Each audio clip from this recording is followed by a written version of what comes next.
Welcome to Education, Leadership, and Beyond, Surviving and Thriving. My name is Andrew Marata, host of the show, and it is show number 182. Welcome to the podcast. Happy to be live here on Facebook, proud member of the Education Podcast Network, as well as Voice Ed Radio Canada. Thank you so much for tuning in. If you are watching live here, certainly jump in the program, leave us a question.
Alex, we're here. Hey, You made it.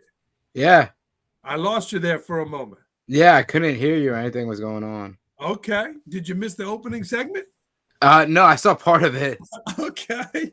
Well, I apologize for that. Welcome to the program, Alex. Friends and family, this is Alex Calderon, New York City educator. Alex, welcome to Education, Leadership, and Beyond. Thank you so much. Since we last talked, I've been clamoring to be on here because I've heard good things about you. Well, hopefully I could get the technology right and deliver, Alex. But as you were talking off air, it happens, right? Yeah, it happens. It definitely happens. Well, Alex, I'm sorry you missed the opening segment because I wanted to start with that and we'll get to know you through the podcast. But I told a story about sharpening your saw, right? Educators everywhere in New York City are hammering away, working hard, putting their best forward, and it's very challenging. So let me start with that, Alex.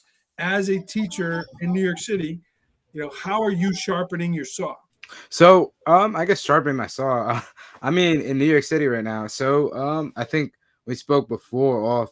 uh, I had I'm definitely sharpening myself by learning a new content, man, and expanding my horizon as a teacher. So right now I'm teaching outside of my content area, which is uh, it's interesting, but it's also a learning experience where I'm just teaching social studies.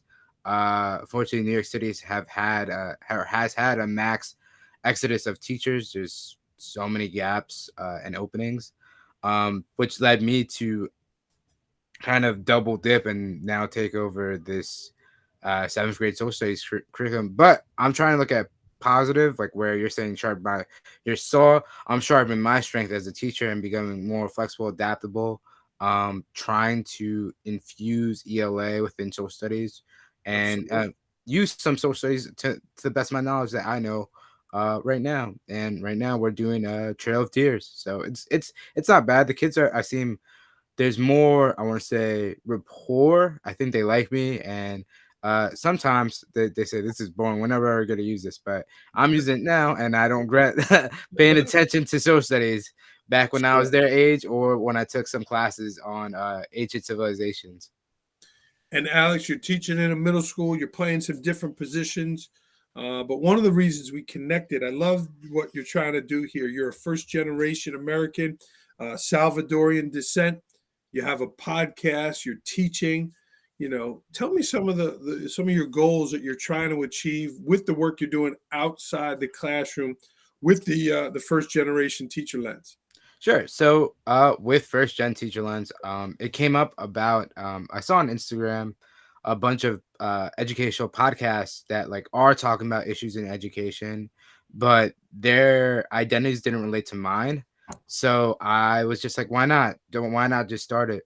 And I found like other educators that had similar backgrounds.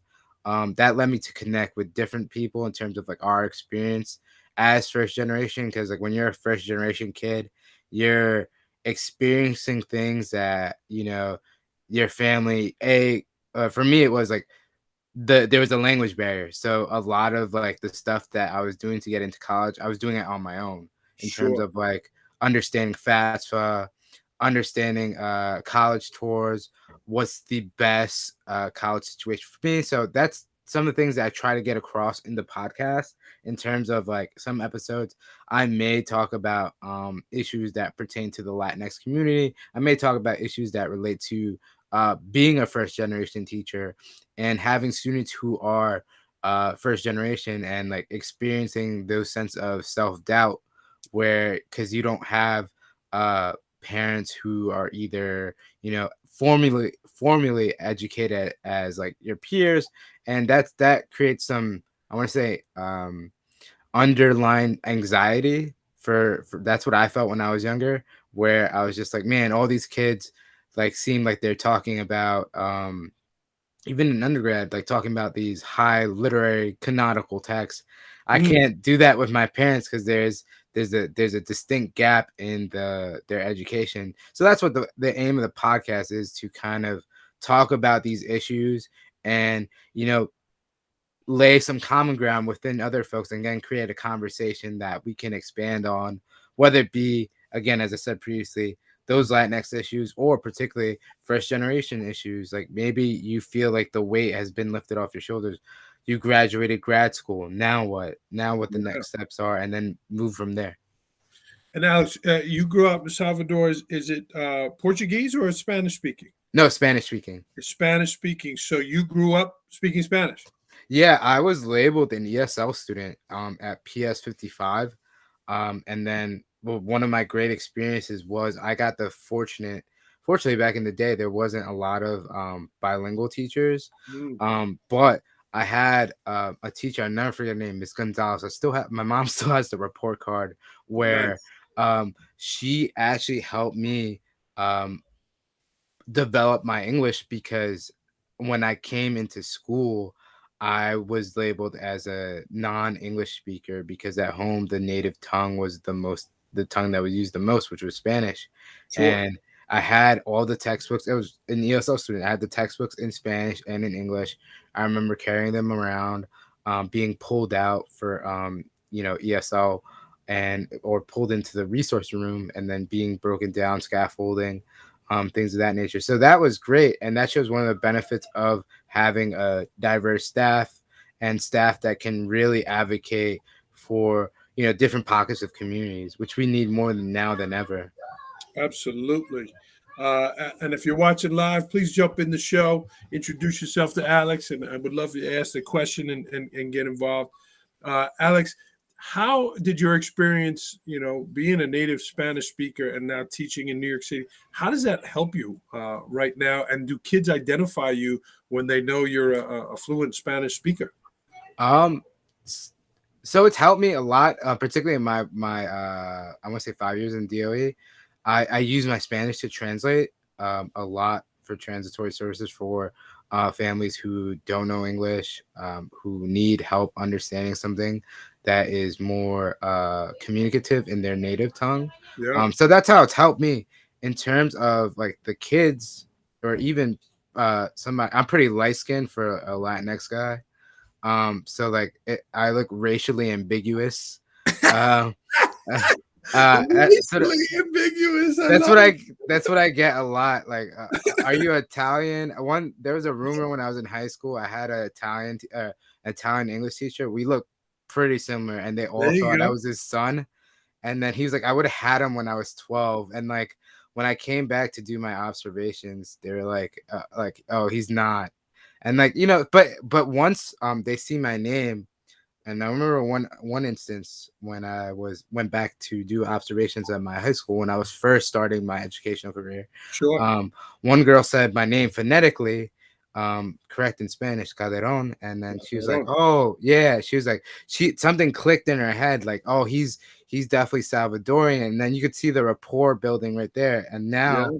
I have a few Latinx students in this year that like that they do the same thing, and then the connection is there, and it definitely builds a deeper relationship than just like a student to teacher. Now you have that cultural relationship where I can either chop it up in Spanish or in English, and like the kids it's funny because the kids know now. I've started to figure out by this point that I'm bilingual, so all the Latinx kids like, no, please don't call my parents, because they know I can fluctuate between both, which is a good thing to have. So you know it's definitely beneficial. I mean, I'm grateful that my mom didn't do what a lot of Latinx communities do in Hmm. terms of like just shy away from Spanish, but rather my mother embraced it, and she was like, "You have to know both." A duality of like of being knowing multiple languages is great, and it's beneficial for moving on into the 21st century, which is a kudos to her, because like now I have my bilingual extension, so I can fluctuate between both, which is great. I see a question. Yeah, awesome. That's my friend from Kentucky, Owen Saylor. He was recently on. He's a school leader there. So he popped the question there. What advice do you have for school leaders who want to connect with families who want to keep a low profile? A low profile? You mean like in terms of like shy away from issues, or I don't know what you're trying to say. Oh, and like if you can elaborate in low profile, I'm Yeah, not is that sure. maybe the administrators or the families? Oh, and we'll jump back to that, but I appreciate him watching from Kentucky there. But speaking of leadership, right? And Owen's asking a question about leadership. Alex, you ready to take the next step? You've been teaching for a number of years, but you're looking to get into administration. You're looking to make that leap. Where are you in that journey, and where do you want to get to? So in the journey right now, I've been exploring different grad schools for administrative programs. I know for sure my friend, my who's a teacher in Brooklyn, he's uh in this grad program right now that I'm gonna go for. And so I'm on like the baby stages, I would say, of like just being an administrator. But I definitely want to shadow administrators, maybe hopefully before I go in to the program. But I definitely see right now how administrators are dealing with COVID Mm. and how they're trying to like lead, which is making me drive more into that administrative position, because I feel like some administrators are being more taxing that they should be, even though like, because like, we're back, for me, we're back in the building. I haven't been in an actual physical building since over a year and a half. There was some structural problems in my building, but I feel like a lot of educators in New York City, because of that virtual gap year, whatever, because like some schools had the same problems, Right. are instilling more work when it's still not a regular school year. And we need to figure out like where do we draw the line from deliverables to kind of over uh taxing teachers and students themselves, because the students feel, if we feel physically exhausted, I'm sure too that's a ripple effect for the students. So that's where I'm at administratively, just thinking ways that like reflecting upon the ways that I see other administrators act, and then thinking for the future and then going through those programs. Well, we wish you luck with that. There's a lot of leaders who watch the program, Alex. We'll push it out and certainly look to build a support system for you. But back to Owen's question, he's talking about maybe migrant families, maybe people who are not legal citizens that maybe want to Hmm. keep low profile. So, what would you recommend, Alex, for someone who wants to build those relationships with that family, but knowing that the family is trying to remain low profile? That's what he was asking. Thank you, Owens, for your question. So that's a good question, Owen.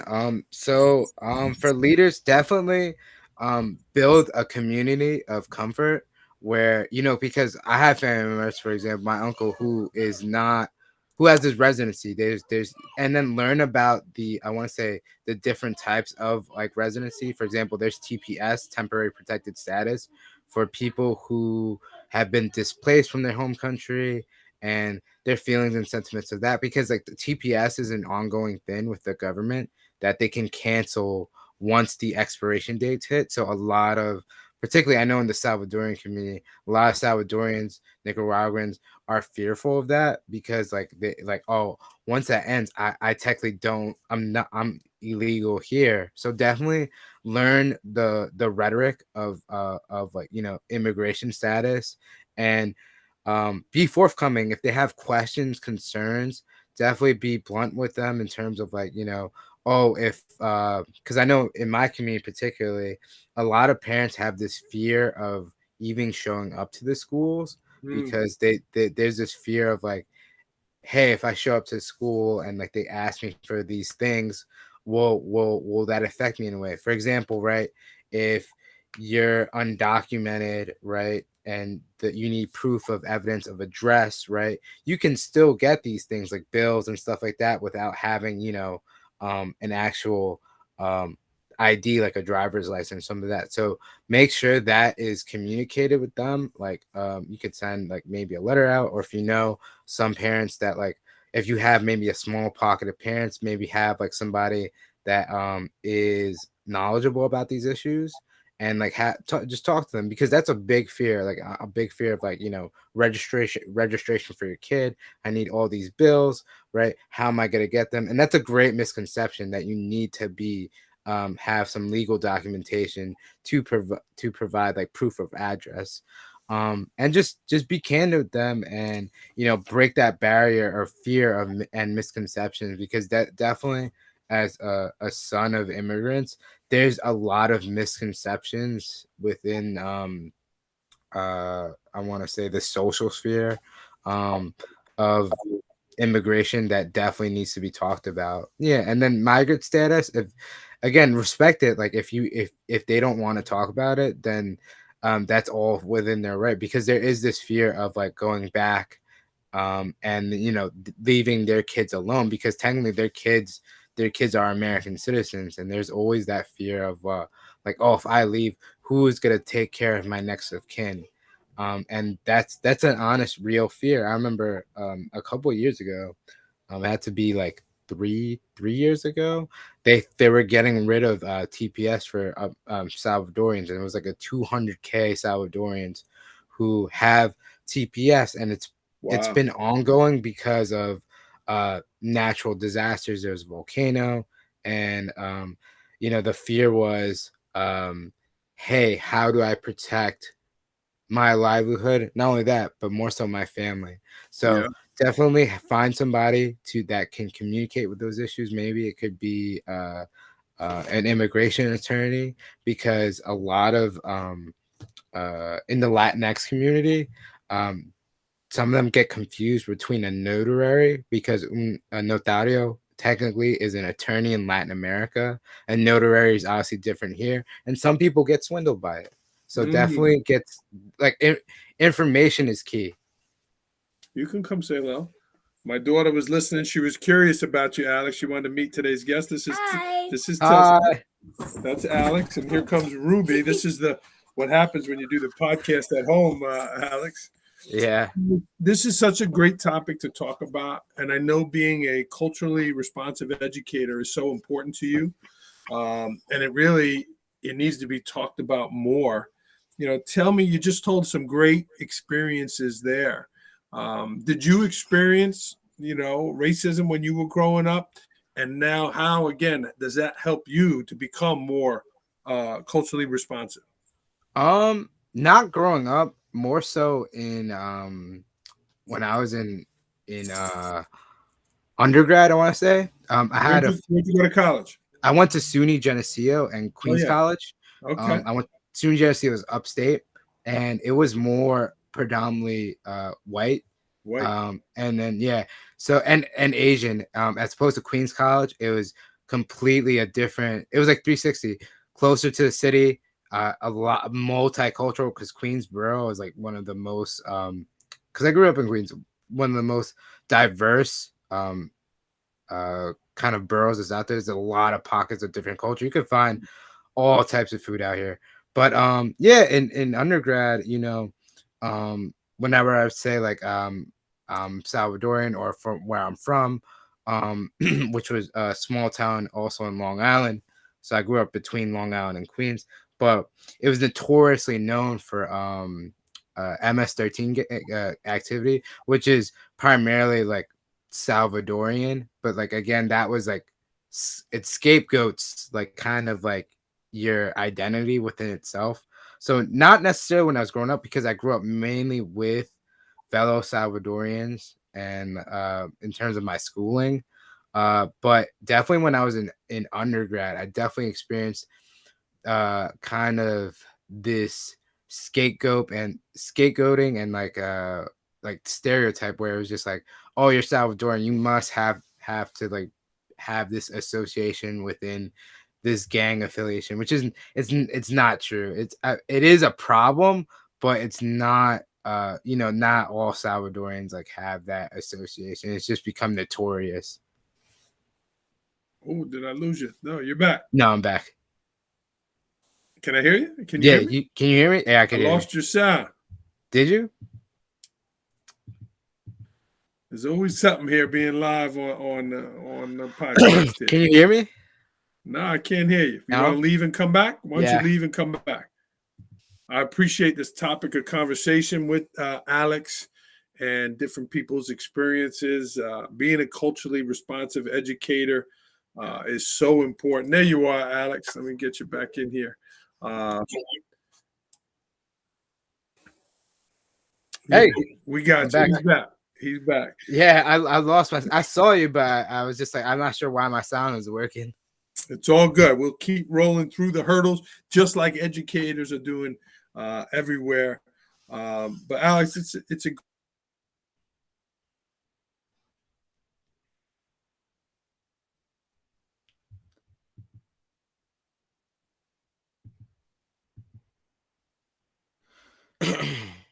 Where'd he go? Do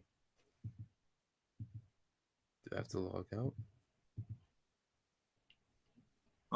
as you move forward in your journey that you say, I'm not the best writer, I'm not the best speaker.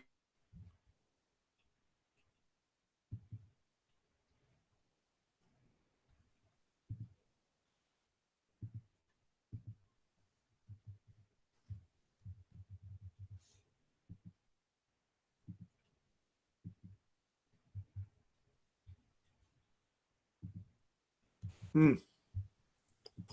I couldn't hear you. Sorry. Yeah, I lost you. I was asking what's a concern you have, Alex, as you move towards your administrative degree, as you move in your leadership journey. What's something that you may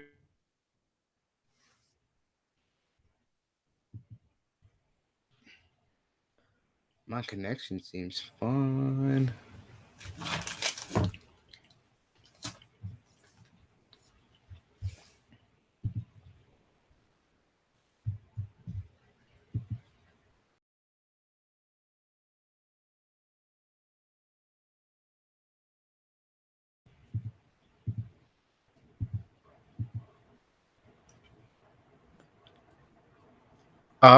I'm not sure where Andrew is. I can't see him.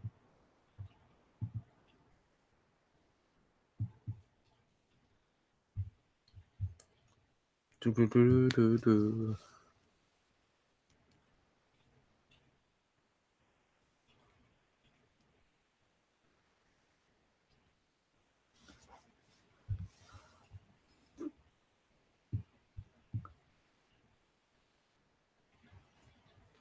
Let me try again.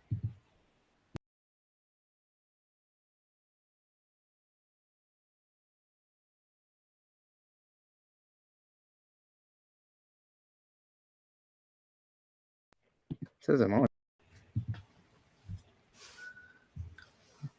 I'm not sure. Host joined. Says I'm live. I don't know if anybody hears me. If anybody in the chat, if you guys hear me, just let me know.